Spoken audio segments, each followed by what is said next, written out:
Dans le monde de l'airsoft, il y a beaucoup de répliques qui sont plébiscitées par les joueurs, mais s'il y en a une qui est devenue au fil des années une légende dans l'airsoft, c'est bien le HK Mark 23 de chez Tokyo Marui et ses dérivés en version NBB, non blowback. Il y a de bonnes perfs en sortie de boîte, on peut l'upgrader assez facilement. C'est très silencieux et ce sont des répliques qui ont été rendues populaires sur YouTube au travers de différentes vidéos de snipers airsoft qui apprécient tout particulièrement le silence de cette réplique. Mais si on aime bien les répliques avec du recul, avec un gaz blowback, on reste un petit peu sur notre faim. Alors on a bien eu des versions blowback, mais qui n'étaient pas forcément des succès. J'avais même eu la chance, il y a moultes années, d'en tester une avec une grosse culasse en acier, mais c'était pas vraiment jouable. Et bien si je vous disais que grâce aux japonais de KSC et leur nouveau système 0, on pouvait avoir une réplique de Mark 23 à CO2, jouable en sortie de boîte et performante, eh bien on va essayer de voir ça ensemble plus en détail juste après l'intro. Allez, c'est parti.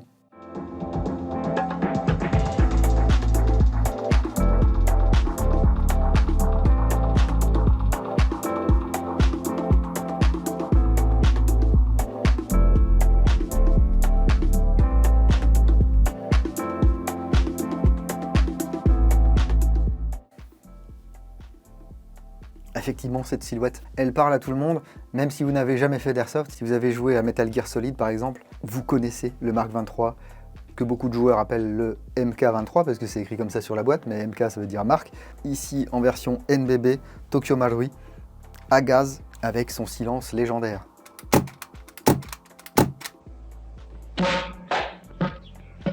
Eh bien écoutez, moi j'ai envie d'un petit peu de recul, alors pas trop parce qu'on reste quand même sur une réplique en ABS qui nous vient du Japon, de chez KSC et que je me suis procuré chez Impulse 101, Impulse 101 au Japon.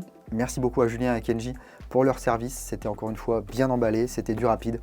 C'est une réplique qui est disponible sur commande au prix de 31 900 yens, ce qui nous fait environ 246 € sans les frais de port, sans les taxes. Donc c'est une somme assez certaine que certains ne seront pas prêts à mettre dans une réplique en plastique. Et en parlant d'Impulse 101, si vous ne les voyez plus sur Facebook, c'est normal. Ils se sont fait... Enfin non, c'est pas normal. Enfin c'est normal parce qu'ils se sont fait ban, mais c'est pas normal qu'ils se soient fait ban, étant donné que voilà, ça reste une boutique de vente d'articles d'airsoft. Donc à un moment donné, il va falloir que ça bouge, et que ça bouge fort, pour que l'airsoft soit reconnu en tant que tel sur les réseaux. Et je pense qu'il est temps que les industriels, que les grosses marques, et que les grosses boutiques s'en soucient et prennent ça à bras le corps et contactent des gens chez Meta, chez TikTok et même chez YouTube pour leur expliquer que nous ne vendons pas d'armes et que nous ne méritons pas de voir nos comptes fermés ou de nous faire tout simplement shadowban. C'est pas normal du tout quand on voit d'autres horreurs sur internet et qui passent crème. Voilà pour le petit coup de gueule que je vais faire quasiment à chaque vidéo, mais ça m'énerve. Merci à Impulse 101, donc plus sur Facebook, mais du coup maintenant sur X. Peut-être qu'ils reviendront sur Facebook, je sais pas. Mais pour l'instant, leur compte est suspendu. Donc vous pouvez les retrouver sur X, je vous mets le lien dans la description de la vidéo. Ainsi que le lien bien sûr vers le site internet. Alors, c'est un Mark 23 SOCOM CO2 blowback avec le nouveau système 0 de chez KSC Japan. Alors vous allez me dire Japon et CO2, mais ça doit taper fort. Eh bien on verra que non, au contraire, ça tape vraiment pas fort. Et plutôt que de regarder cette boîte en carton pendant encore des plombes, eh bien je vous propose de l'ouvrir et de regarder ce qu'il y a à l'intérieur. Voilà, donc le manuel d'utilisation. J'aime bien les manuels japonais parce qu'il y a beaucoup d'illustrations, toutes les explications nécessaires afin de servir correctement de sa réplique. Voilà. Avec des schémas, un petit peu à l'ancienne. C'est vraiment très sympa. Et puis l'éclaté de la réplique. Donc on peut déjà voir ici qu'on a le système de réglage de hop-up et de canon et de billes et de joints spécifiques à KSC et par extension à leur modèle de chez KWA. Ensuite, on a une pochette avec des accessoires. Alors, j'ai sorti les accessoires de la pochette. On a la clé de réglage du hop-up. Voilà. Une énorme clé Allen de 10. Un petit sachet de billes. J'aime bien ces billes. Enfin, j'aime bien. Je les trouve rigolotes parce qu'elles sont un petit peu verdâtres. Je ne sais pas ce que ça vaut. Par contre, j'en ai jamais tiré. Ça doit être de la 0,20. Et ensuite, un adaptateur et un tube de chargement. Voilà. Donc le bec ici qui va venir se mettre sur le chargeur. Un tube qui est certainement un morceau de canon. On met des billes, on pousse. Et on peut se servir d'un baby loader normal, voire même d'un baby loader sans l'adaptateur. Ensuite, il y a la réplique ici, qui est équipée d'un petit bouchon de sécurité. Voilà, avec toujours les règles de sécurité dessus. Et de prime abord, un chouette Mark 23 dans cette boîte que je vous propose de détailler maintenant. Alors il est bien joli effectivement, et sa boîte de l'ABS, il pèse quand même son poids. Le Mark 23 c'est une réplique qui est quand même très imposante. Le vrai va tirer du 45 ACP, donc il faut quand même une structure assez solide. Ce Mark 23 KSC Japan mesure 245 mm pour une masse de 950 grammes.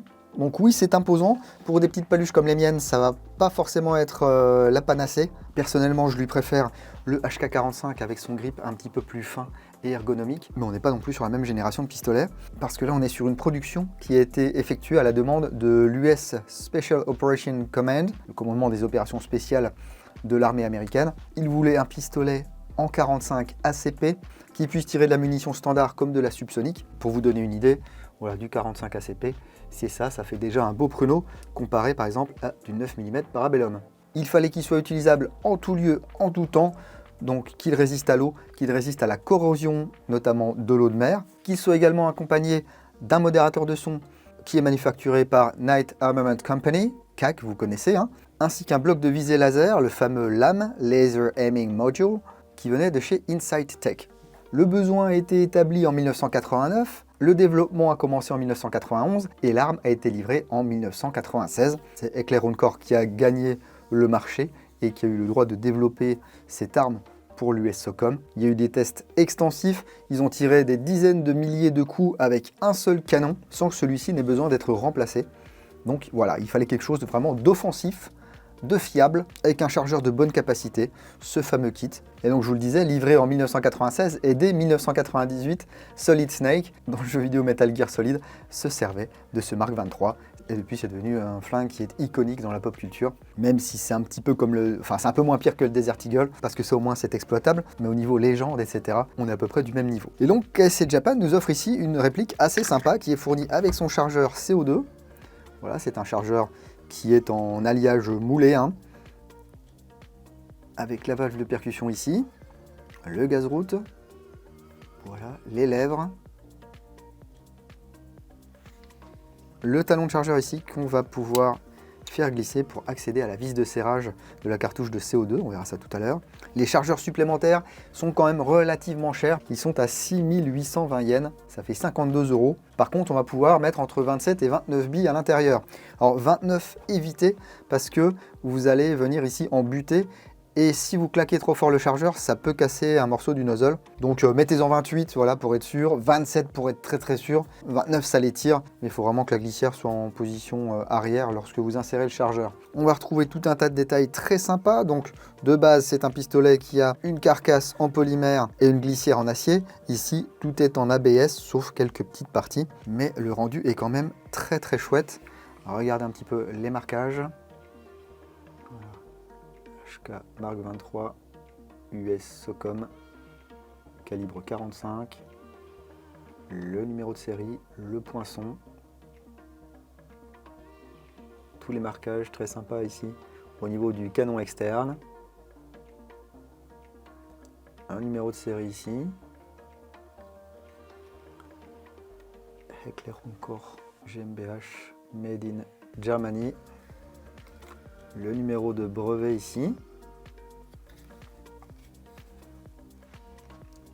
HK calibre 45 sur la crosse, sous le pontet Warning, Refer to Owner's Manual. À l'avant ici, Heckler & Koch, toujours Incorporated, le numéro de série, Sterling, Virginia. Et ici la petite gravure d'association japonaise, alors je ne sais pas si c'est vraiment d'Airsoft ou des jouets, hein, JASG, mais c'est le seul marquage Airsoft sur cette réplique, à part ici bien sûr le petit autocollant fabriqué par KSC Japan. Donc c'est vraiment très cool, il n'y a pas de gros marquage fantaisiste gravé ou peint en blanc. On est bien ici dans une reproduction, hein, une réplique du HK Mark 23 et ça fait vraiment plaisir, même si pour les amoureux de l'acier ou du full metal, vous serez déçus, hein, parce que ici on a vraiment ABS, ABS. Les contrôles, eux, par contre, sont en alliage, que ce soit au niveau de l'arrêtoir de glissière, au niveau du bouton d'éjection du chargeur qui est ambidextre, au niveau du levier de désarmement qui fonctionne, on va voir ça, et du cran de sûreté ici. Voilà, qui est également ambidextre. La queue de détente est également en alliage. Ici, le faux extracteur est une pièce à part qui est en métal. Et on a également un faux percuteur ici qui est monté sur ressort et qui est en métal. Le marteau est en métal également. Les organes de visée sont en métal. Ils sont réglables.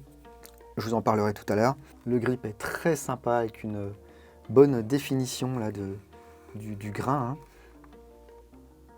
Ici, un petit grip pyramidal. Voilà. Le cran de sûreté. Ici, je ne peux pas tirer. Ici, je peux tirer. Voilà, on a du simple et du double action. Le levier de désarmement, je vous le disais, il n'est pas ambidextre, mais il est fonctionnel. Ah, et regardez, justement, on parlait tout à l'heure de marquage d'airsoft. Eh bien, ils sont cachés ici. Et ça, c'est vraiment très cool. Voilà. Le chargeur s'intègre bien. Voilà.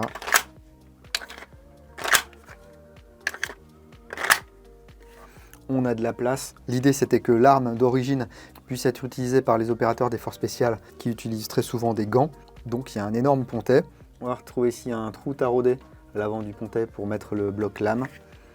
Le rail HK ici. Et si je veux insérer le bloc lame Tokyo Marui, eh ben, il n'y a pas de souci. Par contre, je ne pourrais pas le visser parce que le pas est différent entre la vis Tokyo Marui et le trou qui est dans le pontet de chez KSC. C'est dommage. Surtout quand on sait que les blocs lames, ça ne court pas les rues. Le canon externe ici est en plastique. Il dispose d'un filetage de 16 mm. On va pouvoir y visser le modérateur de son de chez Tokyo Marui, par exemple.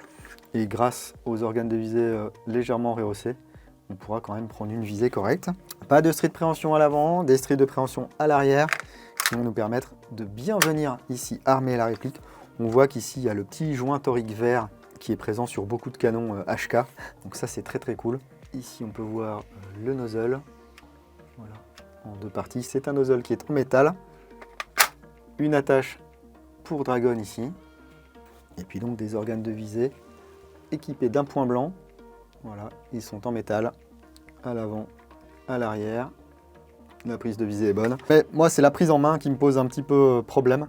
Parce que j'ai des petites mains et regardez, je fais même pas le tour. Et même à deux mains, c'est vraiment assez compliqué pour moi de tirer correctement avec un Mark 23. Ça me demande beaucoup plus de concentration qu'avec mon HK45 par exemple. Mais encore une fois, deux générations différentes.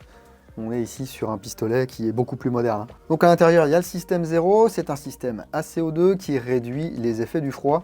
Enfin, qui est censé réduire les effets du froid, moins à la température ambiante, quoi. Mais si vous tirez très vite, vous aurez quand même une sorte de cooldown qui va faire que l'énergie va baisser assez rapidement.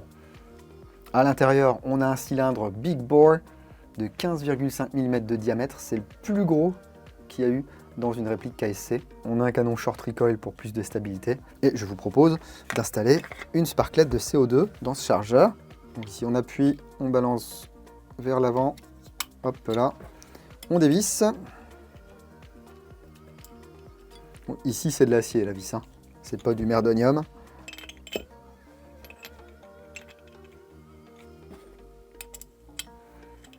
On vient au contact. Voilà. Et ensuite, que nous dit le manuel? On met la clé, on fait 180 degrés. Et ça suffit.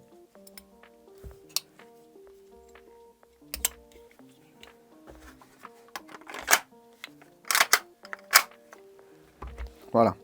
Et maintenant, on peut tirer.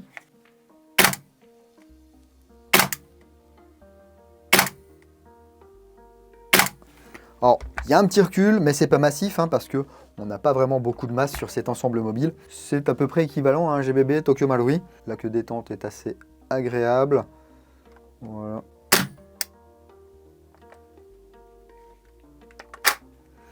On va mesurer ça. Je vais essayer de vous le faire ça à chaque fois, parce que il y a une personne qui suit mes vidéos et qui m'a dit l'autre jour, moi j'ai un petit problème au doigt. Et le problème, c'est que je ne peux pas appuyer s'il y a plus de 500 grammes. Donc ça réduit quand même de beaucoup la possibilité pour lui d'utiliser des répliques de poing. Donc voyons voir ici ce que ça donne. Alors, on est à 690 grammes. 610 grammes. 670 grammes. 670 grammes. Donc on a une détente qui est assez souple, mais néanmoins avec un mur. Voilà. Un reset qui est très court. On va pouvoir vraiment enchaîner très rapidement. Si vous avez besoin de traiter plusieurs cibles ou que vous aimez bien faire des doublettes rapides, ça ne devrait pas vous poser de problème. Je vous propose d'aller voir ce que ça donne au chrony et sur cible, et on fait le bilan juste après.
Ah, ça bloque encore l'arrêtoire là.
Ah là là, j'en vois qui sont déçus là. Une réplique au CO2 qui sort aussi peu de FPS, c'est tout de même dommage. Eh bien oui les gars, c'est une réplique japonaise. Et au Japon, on ne peut pas avoir de réplique qui tire à plus de 0,98 joules. Donc la plupart des fabricants, pour éviter les abus, eh bien, ils mettent le réplique en dessous, et parfois bien en dessous, comme c'est le cas ici. Donc effectivement, on a du CO2 avec beaucoup de pression, mais le système 0 ici qui va réguler ça. On a quand même un petit peu de cooldown. Au fur et à mesure, là j'avais chargé à 29 billes, donc on tire les 29 billes relativement rapidement. Eh bien on a quand même une baisse régulière de vélocité. Par contre, j'ai fait reposer légèrement le chargeur, peut-être, allez, on va dire 2 minutes entre deux charges de billes. Et vous voyez qu'en fait, ça remonte un petit peu et ensuite ça redescend. Tout ça pour tirer un petit peu plus de 100 billes, mais on va vite perdre en vélocité. C'est ça que je reproche moi au CO2. Avec un chargeur à gaz, si je tire mon chargeur dans la partie, une fois que je reviens en zone neutre, je peux refaire le complément en gaz et je repars, je sais que j'aurai pas de souci. Ici, avec ma cartouche de CO2, eh bien, je sais qu'inexorablement, j'aurai une perte de pression. C'est le système qui veut ça, hein, on n'y peut rien. Et donc je serai tributaire de cette perte de pression. Et à un moment donné, j'aurai encore à peu près mes trajectoires, mais ma bille va aller beaucoup moins vite. Et à un moment donné, elle va tomber parce qu'il n'y aura plus assez de vélocité pour qu'elle prenne un bon effet hop-up en fonction de mon réglage. Mais cela dit, je suis surpris parce que je m'attendais effectivement à ce qu'on soit aux alentours de 300 FPS avec cette réplique. Et on est bien en dessous. Au niveau des performances, c'est sympa. Alors on n'a pas un kick massif, hein, je vous le disais tout à l'heure. Mais on va pouvoir enchaîner les tirs. À 5 mètres, c'est du 100%. Hein. 10 mètres, il faut commencer à se concentrer, du moins pour moi, parce qu'avec mes petites paluches, j'ai un petit problème de prise en main. Et à 25-35 mètres, il faut rester quand même assez concentré. Le hop-up fait son travail, j'ai utilisé de la 0,25. On ne pourra pas tirer des billes très lourdes avec cette réplique, mais c'est pas le but, parce que vous l'avez vu, on n'a pas beaucoup de vélocité, donc plus je mets lourd, moins je vais vite. Donc si la 0,20 en bâtiment, elle peut s'avérer relativement stable, préférez peut-être de la 0,23 ou de la 0,25. Pour régler le hop-up, c'est très simple. Ici, on va venir chercher les petites rainures du bloc hop-up et puis on tourne. Voilà. Donc, côté anti-horaire pour ajouter du hop-up et sens horaire pour enlever du hop-up. Je vous disais qu'on pouvait régler les optiques. Et bien ici, on va pouvoir ôter l'arrêtoire comme sur un USP ou un HK45. Hein. Donc attention, ici, vous avez un ressort. Voilà. Ce ressort, il va venir se mettre là-dedans. Donc lorsque vous rentrez l'arrêtoire, ça va se mettre comme ceci. Ne le plaquez pas contre la réplique. Hein. Donc, voilà. Ici, notre système de percuteur. Et ici, on a de l'acier. Enfin, du moins, on a des matériaux ferreux. Donc je pense que le percuteur, lui, il est en acier. Les trucs un peu plus clairs, là, je sais pas ce que c'est. Un alliage ferreux, certainement. Ou peut-être que c'est de l'acier aussi. Hein. C'est peut-être de l'inox. Hein. Malgré toutes ces années, je ne sais pas encore reconnaître les différents types d'acier. C'est pas mon métier. Donc, ici, on va pouvoir ôter la tige guide. Voilà, avec le ressort récupérateur. On peut ôter le canon. Et ici, pour régler le guidon, voilà, c'est difficile à voir, hein, eh bien, il y a une petite vis cruciforme. C'est l'enfer, cette lumière. Et à l'arrière, ici, une vis plate. C'est un montage sur queue d'aron, donc vous desserrez, vous faites glisser. Ici, le nozzle. Voilà. Vous voyez, il y a une partie ici mobile et une partie fixe avec la valve ici qui est montée sur ressort. Et donc, c'est cette partie en métal qui va venir chambrer les billes. Et si on met trop de billes, bon, c'est très solide, hein, mais ça peut venir plier ici ou ça peut forcer sur les billes. C'est pas terrible. Vous voyez, ça vient comme ceci. Donc là, c'est très léger également parce que c'est un canon qui est en plastique. Hein. Ici, à l'intérieur, le bloc hop-up, le joint de hop-up. Et nous avons un canon interne que je mesure ici à 6,06, 6,07 mm. Ici, en toute logique, je devrais pouvoir démonter ça.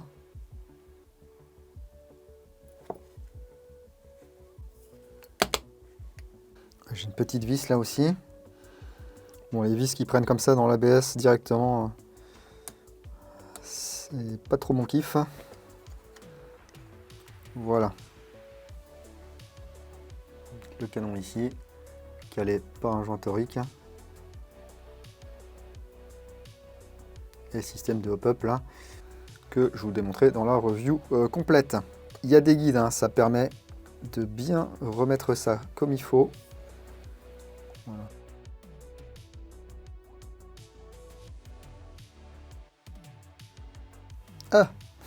Attention, petit ressort. Quelle drôle d'idée de mettre des petits ressorts comme ça. Pourtant, j'ai pas des gros doigts, mais bon. Voilà. Et on peut remonter. Vous pouvez faire un petit graissage. Hein. D'origine, c'est pas très lubrifié. Ils ont mis juste un petit coup.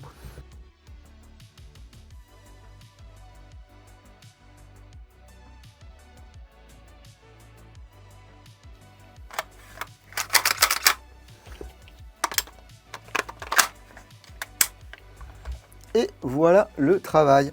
Avec cette nouvelle réplique de Mark 23, KSC Japan nous offre une alternative au Mark 23 Tokyo Marui, une alternative au KWA.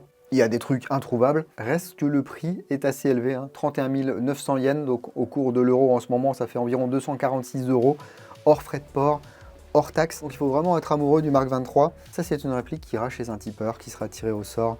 Alors pas ce mois-ci, mais début mai. Donc tous les tipeurs de mars et avril seront bien sûr éligibles au tirage au sort du 1er mai. Moi j'apprécie parce que il y a les marquages qui vont bien, aux bons endroits, on a des pièces métalliques où on doit en avoir. Ça tire pas trop fort, mais limite quand même pas assez fort. J'aurais aimé du 280-300 FPS quand même. On a toujours les limites du CO2 hein, avec ces petites cartouches qui se vident au fur et à mesure, mais de bonnes performances en sortie de boîte. Donc ça c'est plus une réplique on va dire pour collectionneur, pour quelqu'un qui va jouer vraiment son PA en réplique de secours entre 0 m et 15-20 mètres. Au-delà, on pourra avoir un petit effet Matrix parce qu'on voit quand même bien les billes arriver, mais au moins la réplique est jouable. Merci encore à Impulse 101 pour leur service et leur rapidité. Personnellement, je mets un gros pouce à cette réplique parce que il y a à peu près tout ce que je veux là-dedans, sauf une vélocité aux alentours des 300 fps à 0,20 et puis bien sûr un trop gros grip pour mes petites paluches. Si cette présentation du Mark 23 Socom KSC Japan vous a plu, n'hésitez pas vous-même à mettre le petit pouce qui va bien.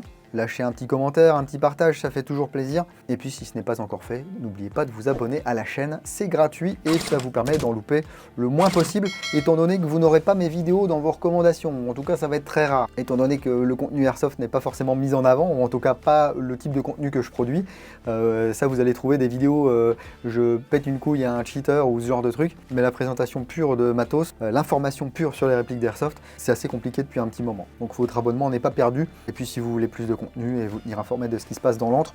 Pour l'instant, vous pouvez encore me suivre sur Facebook, sur Instagram. J'ai réactivé mon compte X, donc vous pouvez voir également des publications sur X. Sur TikTok, je sais pas trop quoi faire parce que je pensais que TikTok c'était un peu moins pire que les autres, mais en fait c'est même pire que les autres, étant donné qu'ils arrivent même à me strike des musiques sur lesquelles j'ai les droits d'auteur. Donc je pense que TikTok c'est pareil, c'est bien pour des séquences de gameplay avec de la dubstep ou pour montrer qu'on a une grosse michto, mais pour les présentations de répliques d'Airsoft, c'est pas forcément la panacée. Je vous ai mis quand même quelques petits tutos sur TikTok, vous êtes libre d'aller y faire un petit tour. Voilà pour le laïus de fin.